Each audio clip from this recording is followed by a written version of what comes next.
కట్టం ఇలా ఎన్నాళ్ళు పిచ్చే వాళ్ళు ఉన్నన్నాళ్ళు. తెలిసిన వాళ్ళందరూ అయిపోయారు, ఇంకెవరు మిగిలారా? అందుకే నేను ఎప్పుడూ అంటూ ఉంటాను సర్కిల్ బెంచ్ మని ఒక రెండో పెంచుకుందామన్నా ఎవడు కోఆపరేట్ చేయట్లేదా? మనం చూస్తేనే జంప్ అక్కడ. అరే వడ్డీ ఎంతైనా పర్వాలేదు అప్పు ఏంట్రా అంటే ఒక ముందు రాడే. ముందుకు వస్తే వాళ్ళు వెనక్కి వెళ్తారని భయం. భయం భయం భయం ఎక్కడ చూసినా భయం, ఎన్నాళ్ళు భయం. మనల్ని చూస్తే మనకే పరమ అసహాయం చేస్తుంది. మనకే కాదు ఊళ్ళో వాళ్ళందరికీ కూడా అదే ఫీలింగ్. అందరూ డిగ్రీ 3 సంవత్సరాలు చదివి పాస్ అయితే మనం 6 సంవత్సరాలు చదివి పాస్ అయ్యాం. మరి ఉద్యోగం ఎవడి? ఉద్యోగాలు ఇవ్వక అప్పులు ఇవ్వక తాగేది ఎలాగా బతికేది ఎలాగా? అరే మనం మాత్రం మనుషులం కాదా? మనకి కోరికలు ఉండవా? ఇప్పుడు మనం ఆలోచించాల్సింది అది కాదు, రేపటికి ఎవరిని చంపాలి. కాలనీలో ఎవరు సార్?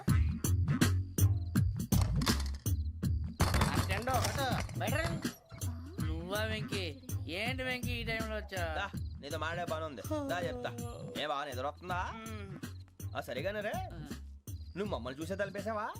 మామూలుగానే వేసాను. మామూలుగా వేసేవాడివి, మేము రావడానికి 1 నిమిషం ముందో మేము వెళ్ళాక 1 నిమిషం తర్వాత వేయాలి కానీ బిలాల్ రాజా, నాకు నిద్ర వచ్చి పడుకుందామని తలుపు వేసుకున్నాను. అయినా నా ఇంటి తలుపులు నేను అడిగేసుకోవాలంటే తప్పు చేసిన కాక ఇంకా గేర్ సమాధానం చెప్తావా? మీ ఇంట్లో పెళ్లిడికి వచ్చిన ఆడపిల్లలు ఎదురున్నారు. ఇదిగో అమ్మాయిలు, మీతో ఎప్పుడైనా యథాశాలు వేసానా? విన్నారా? అడుగు తలుపులు వేసావు. అనవసరంగా గొడవ ఎందుకు ఇక్కడి నుంచి వెళ్ళండి. గొడవ? మీ ఇంటి మీద పడి ఎప్పుడైనా గొడవ చేశానా బిని గారు? లేదు బాబు. విన్నారా? చెప్పు, మమ్మల్ని చూసి తలుపులు ఎందుకు వేసుకున్నావు? అరే మాకు అప్పించిన వాళ్ళు కూడా మమ్మల్ని చూసి ఎప్పుడు తలుపులు వేసుకోలేదు. ఏం చేయాలి? మరి నువ్వు ఎందుకు వేసుకున్నావు? బాబు తప్పు అయిపోయింది, బుద్ధి తక్కువ వేసాను చాలా. అంటే మా మోకాల మీద తలుపులు వేసామని ఒప్పేసుకుంటున్నావు? ఒప్పుకుంటున్నాను. సరే ఇప్పుడు చెప్పు, మా మొఖాల మీద తలుపులు వేసేంత తప్పు మేము ఏం చేసామరా? బాబు తప్పైపోయిందని అంటున్నారు కదా, వదిలేయండి బాబు. అదే తప్పు మేము చేసి మమ్మల్ని వదిలేయమంటే మీరు వదిలేస్తారా బిని గారు? తప్పని ఒప్పుకుంటున్నాడు కదా అయ్యా. ఇప్పుడు టైం 11 అయింది, వెళ్ళి పడుకోండి. 11 అయిందా? కొమ్ము ఉంచాడు కదా. నాకు సంబంధం ఏంటి? ఉంది, సంబంధం ఉంది. 11 గంటలకి నా క్లోజ్ ఫ్రెండ్ ఢిల్లీ వెళ్తున్నాడు. 5,000 అప్పిస్తానని ఎయిర్పోర్ట్ రమ్మని చెప్పాడు. నీ గొడవలో పడి ఆ సంగతే మర్చిపోయాను. ఇప్పుడు నాకు జరిగిన నష్టానికి భర్తీ ఎవరు చేస్తారు? మీరా మీరా మీరా? ఎవడు పడితే ఎందుకు చేస్తాడా భర్తీ? మళ్ళీ వాడి నువ్వు తప్పు ఎవడు చేసినా వాడే చేస్తాడు. దానికి కారణం ఈ 10 మనిషే కదా. వాడే చేస్తాడు.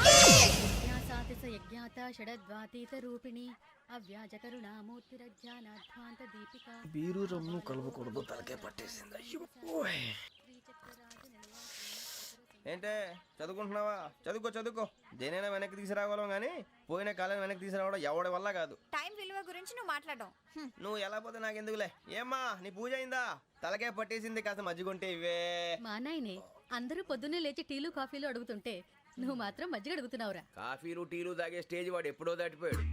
రాత్రి తాగింది దిగాలంటే మజ్జిగే తాగాలి. నువ్వు తల దించుకోవడం ఎందుకురా? నీలాంటి యదవనగానందుకు నేనే దించుకోవాలి తల. రాత్రి సుబ్బారావు గారి ఇంటి మీద గొడవకి వెళ్ళేవంటగా. అలా చెప్పాడు మీకు? ఏ మళ్ళీ గొడవ కెడతావా? నీ దెబ్బకు భయపడి రాత్రి తలుపులు తీసి పడుకున్నారంట. తెల్లారగా టైంట్లో దొంగలు పడ్డారు. ఆడింట్లో ఉందిలేండి, పట్టుకుపోవడానికి అక్కడ కూతురు తప్ప. ఎన్నాళ్ళు ఇలా బేవర్స్గా తిరుగుతావురా? ఇన్నాళ్ళని ఏం ఫిక్స్ అవ్వలేదండి. చిచి నాన్న, అమ్మా, కంబైన్ స్టైల్స్ కి ఫ్రెండ్స్ ఇంటికి పిలుద్దాం అంటే వీడికి భయపడి ఎవరు రావడం లేదు. నేనేం చేశానే? వాళ్ళ వంక అదోలా చూస్తున్నావంట. గొప్ప ఫిగర్లని అదోలా చూస్తాను, ఏదో మోహాలు వేసుకొని. చదిగా ఆ గొంతు ఆ వాలకం చూడలేకపోతున్నాను రా బాబు. చిన్నప్పుడు వచ్చి నా అలాగే ఉన్నావు, తెగ ముడిచిపోయారు. ఇప్పుడు నచ్చట్లేదు నాన్నగారు మీకు? నేను యదవలతో డిస్కస్ చేయను. నేను చేస్తాను. మీరు చెప్పదలుచుకుంది ఏమిటో చెప్పండి. ఇంకా చెప్పేదే ఉంది. నువ్వు ఇలా గాలికి తిరుగుతుంటే నేను తిండి పెట్టలేను. నాన్నగారు ఇప్పుడు శుక్ర మహాదశి 4వ పాదంలో ఉంది. నేను ఇప్పుడు ఏం చేసినా కలిసి రాదు. శనిగారు సెంటర్ లో కాసేసి నన్నే చూస్తాడంట. వాడు అలా సైడ్ అయిపోయి నేను ఏదో అవుతాను కదా, మీరు కంగారు పడకండి. ఇవన్నీ ఆ జగదాంబ చౌదరి గారు చెప్పాడా? జేసీ గారిని గాడు గిడు అనకండి బాబు, మీకే మంచిది కాదు. అబ్బా ఊరుకోండి, ఎవరి నమ్మకాలు వాళ్ళవి. ఇంతకీ ఆ శనిగాడు సైడ్ కి ఎప్పుడు వెళ్తాడంట? సెంటర్ లోకి రావాలమ్మా. మరి ఆ గురువు సెంటర్ లోకి ఎప్పుడు వస్తాడంటావు? అవన్నీ మనకి తెలుస్తాయి అంటే జేసీ గారు తెలుస్తాయి. నాన్నగారు ఒక 1000 రూపాయలు ఇవ్వండి, దక్షిణ నుంచి అన్ని అడిగేసి వస్తాను. ఎదిగిన కూతురు గుండెల మీద కుంపటైతే నీలాంటి బేవార్స్ కొడుకు క్లైమోర్ మైన్స్ లాంటి వాడు చీదరిదుడా. ఆ జేసీ గారు పోయాక వీడు నేను అమ్మ నువ్వే ఫీల్ ఓకే. ఆయన కావాలని అంటున్న మాటలు కాదు, ఆయన దేవుడు. కానీ ఆ శనిగాడు ఆడి కాన్సన్ట్రేషన్ అంతా నా మీదే పెట్టేశాడు. మరి ఇప్పుడు ఎలాగరా నాన్న? ఆ పని మీద డబ్బులు అడుగుతుంటే నిసుక్కుంటున్నాడు. పోనీ నువ్వేనా ఇవే? నా దగ్గర కూడా లేవురా. తెలుగు భాషలో నాకు నచ్చని ఒకే ఒక్క పదం లేదు.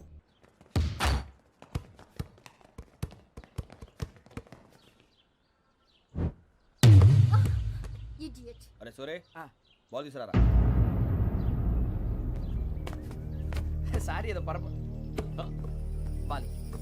బాస్కెట్ బాల్ మాలాంటి వాళ్ళు ఆడాలి. మీలాంటి మాసన కొడుకులు ఆడితే ఇలాగే ఉంటది. ఇలాగే ఇలాగే ఇలాగే ఉంటది. అమ్మాయిల ముందు ఫోర్స్ కొడతావా? ఆహా, అయితే నిన్ను కొడతా.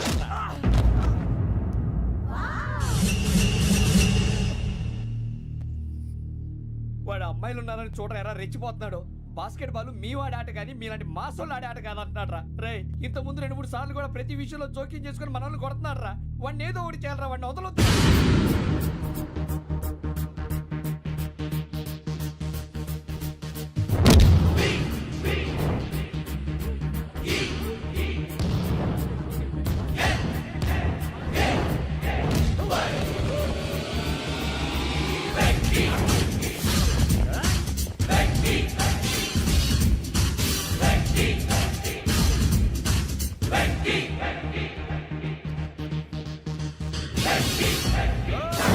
ఆడపిల్లలంటే ఎవరికైనా దెబ్బ తగిలితే అయ్యో అంటారు, మీకేమో ఎవరైనా కొడితే కామెడీ.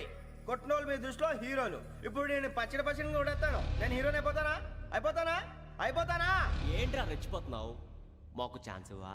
అసలు వచ్చిందే నీకోసం. మా వాడి బ్యాక్గ్రౌండ్ తెలియక అడమే చేసావు. ఇప్పుడు నీకు అప్పుడు అయిపోతున్నా రే. వాడి బ్యాక్గ్రౌండ్ సరే, అసలు నీ బ్యాక్గ్రౌండ్ ఏంట్రా? నాకు సెపరేట్ బ్యాక్గ్రౌండ్ అంటూ ఏం లేదురా. నేను ఎక్కడ నిలబెడితే అదే నా గ్రౌండ్. అంత పొడింగువా? తెల్దా?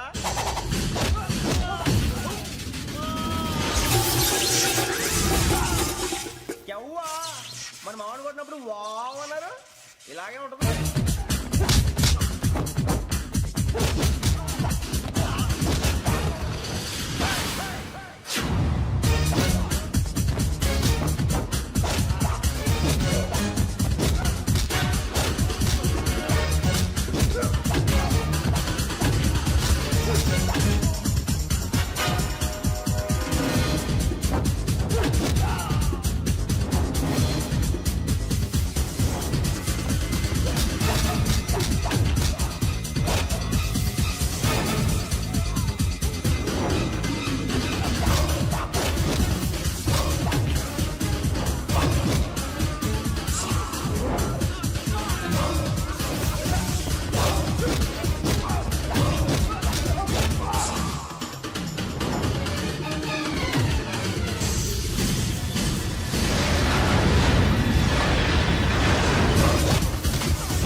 సూర్యబాబు,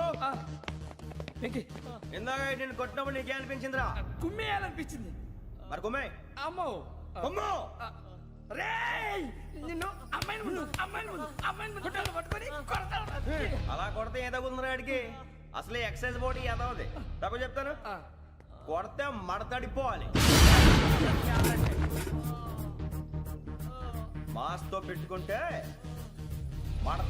మడతడిపోద్ది. ప్రపంచంలో ప్రతి వాడు ఏదో పని చేసుకుంటున్నాడు, మనం తప్ప.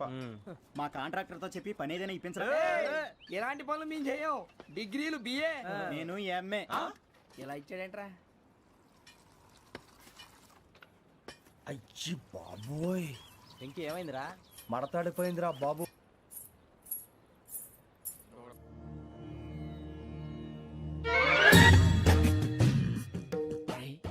కళ్ళు మూసుకుని ఉన్నాడు, కొంపదీసి నిద్రపోతున్నాడేంటి? ధ్యానం.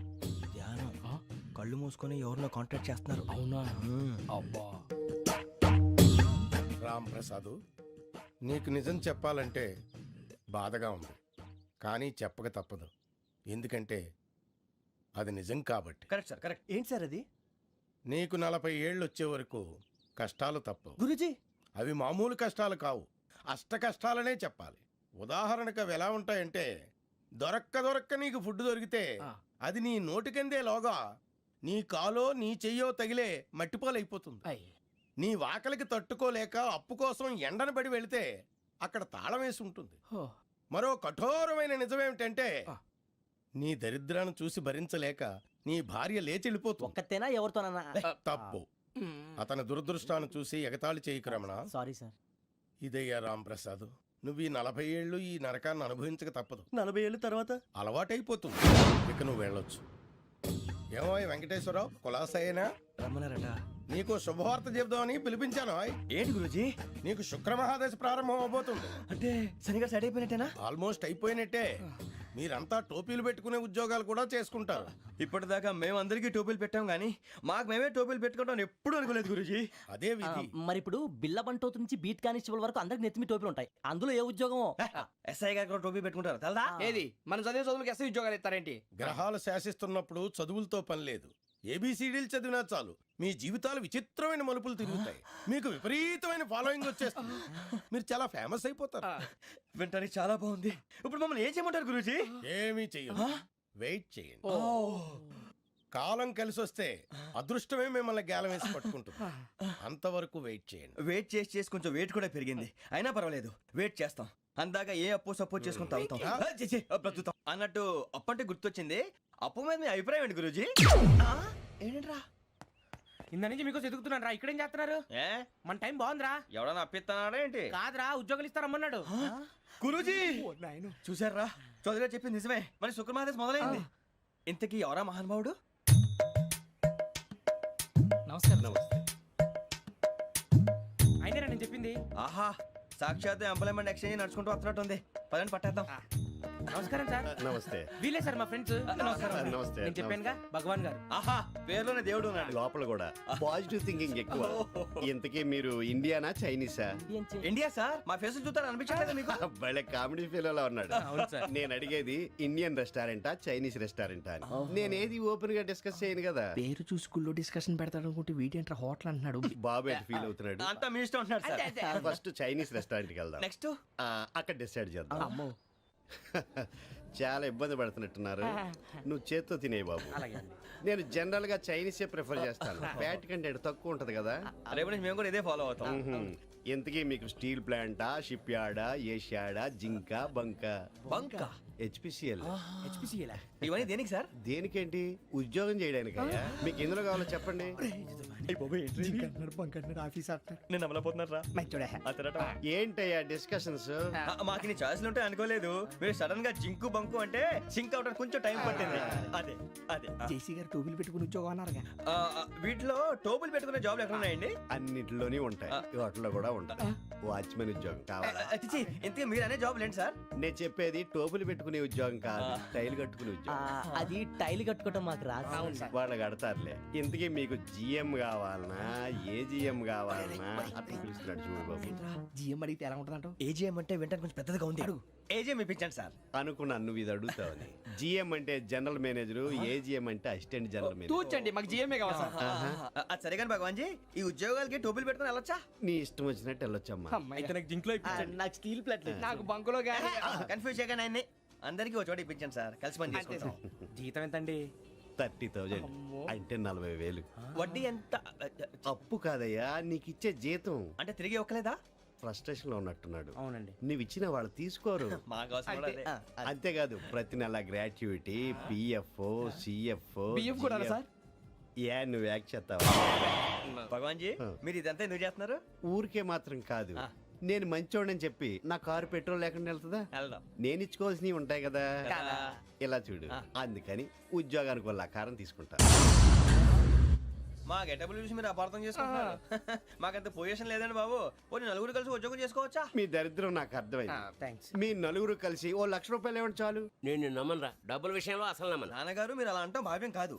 ఏదో జేసీ గారి సిఫార్సు వల్ల శని గారు సైడ్ అయ్యి శుక్రవారం మొదలైంది. ఉద్యోగం దానంతటి అదే వెతుకుంటూ వచ్చింది. అందుకని ఇంకేం కావాలో చెప్పండి. స్టీల్ ప్లాంట్ లో జీఎం అని పెద్ద పోస్ట్ అమ్మా. జీతం 30,000, నెల నెల ప్రమోషన్లు, సిఎఫ్లు, డిఎఫ్లు, పిఎఫ్లు, బిఎఫ్లు. ఇవన్నీ నువ్వు చదివిన చదువుకే? అబ్బాబే, దీనికి చదువుకి సంబంధం లేదండి. చెప్పాను కదా, శుక్ర మహాదశ. అది దాని పవర్ అనుకోండి, ఎఫెక్ట్ అనుకోండి. ఈ రోజుల్లో కూడా గ్రహాలు అబ్బా ఏంటండి వాడన్న ప్రతిదాన్ని ఇలా కొట్టి పడేస్తారు. చిన్నప్పటి నుంచి లక్షలు పోస్ట్ చదివించారు. అమ్మా నువ్వు లేని పోనీ పెట్టుకో. లక్షలు ఎక్కడైనా ఊరుకోరా, మాట వరుస కదాలే.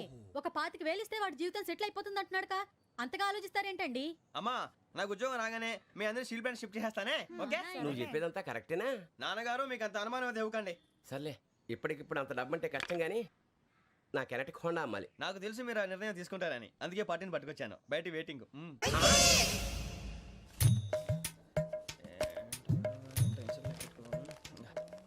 ఇవ్వండి. భగవాన్ జీ, మీతో నాకు కుదరదండి, మీరు తేడా మనుషుల్లా ఉన్నారు. చూడటానికి అలా కనపడతాం కానీ తేడా మనుషులు కాదండి. ఇది ఎంతో లెక్క పెట్టండి. 5,000 తగ్గిందండి. ఆ విషయం నాకు ముందు చెప్పాలి కదా, ఇది తేడాతనం కదా. సర్దుబాటు కాక జరిగిన పొరపాటు మా దరిద్రం మీకు తెలియంది కాదు. మీ ప్రాబ్లమ్స్ నాకు అనవసరం అండి. ఇప్పటికే మీ మూలంగా 3 లక్షల బొక్క తెలుసా. మీరు ఫేస్ అంత చిరాగ్గా పెట్టకండి. రే ఆ గొలుసు ఎవరా? తొందరగా ఎవరా? ఆయన కోపం వస్తుంది. ఇదిగో తీసుకోండి. తీసుకోండి ప్లీజ్. భగవాన్ గారు తీసుకోండి సార్ ప్లీజ్. భగవాన్ గారు మీ కోపం తగ్గిందా? కోపం కాదు వెంకటేశ్వర గారు, ఎందుకో మోసాన్ని భరించలేను, అది నా బలహీనత. ఇవన్నీ వదిలేయండి. ఇంకోసారి పొరపాటు జరగదు. మేము ఎప్పుడు జాయిన్ అవ్వాలో చెప్పండి. కొత్త బట్టలు కొనుక్కోవాలి. మీరు ఆ పనిలో ఉండండి. పొద్దున్నే గుడికి వెళ్ళి 9:30 కల్లా, మొన్న వచ్చారే ఆ ఆఫీస్కి వచ్చేయండి. మీ అపాయింట్మెంట్ ఆర్డర్స్ రెడీగా ఉంటాయి. 8:30కి వచ్చేస్తాం. మీరు వచ్చిన వాళ్ళ తలుపులు తీరు. మీ కంగారు నేను అర్థం చేసుకోగలను. ఇంతకాలం పని లేక స్తంభించిపోయిన మీ జీవితాలు ఇక నుంచి వేగం పుంజుకుంటాయి. ఆయన ఉన్నారా? ఎవరు? భగవాన్ గారు. మీరెవరు? ఆయన క్లోజ్ ఫ్రెండ్స్. సరే లోపల రండి. పదా? సార్ వీళ్ళు భగవాన్ క్లోజ్ ఫ్రెండ్స్ అంటారు. సరే నువ్వు వెళ్ళి నేను మాట్లాడతా. సార్ మీరంతా భగవాన్ స్నేహితులా? అవును. అలాంటి స్నేహితులు ఉన్నందుకు గర్వపడుతున్నాం. సరే ఏంటి సంగతి? ఏముంది, మా అపాయింట్మెంట్ ఆర్డర్ చేస్తే పట్టుకులు చేరిపోతాం. ఈ రోజు గురు పౌర్ణమి, మంచి రోజు. అపాయింట్మెంట్ ఆర్డర్ ఏంటి? మీకు అందాల్సిన నీకు అందనట్లేదు. ఏంటది? ఏంటంటావేంటి? ఒక్కోడు 25,000 ఇచ్చాం. భగవాన్ గారి హెల్పింగ్ నేచర్ కాబట్టి తక్కువ రేటుకి ఒప్పుకున్నాడు. ఇంతకీ ఇది ఏ ఆఫీసో మీకు తెలుసా? తెలుసుకోవాల్సిన అవసరం మాకు లేదు. కానీ చెప్పాల్సిన అవసరం మాకుంది. యాంటీ కరప్షన్ బ్యూరో, అంటే అవినీతి నిరోధక శాఖ. లంచం తీసుకోవటమే కాదు, ఇవ్వటం కూడా నేరం. మీ భగవాన్ గారు ఒక 420. మా బాబుకి ఎన్ని తిట్లు వచ్చిన విషయం నిన్నే తెలిసింది నాకు. ఇంతవరకు మా బాబు నా ఒట్టుమే చేయలేదని మీ అందరితో గర్వంగా చెప్పుకునేవాడిని.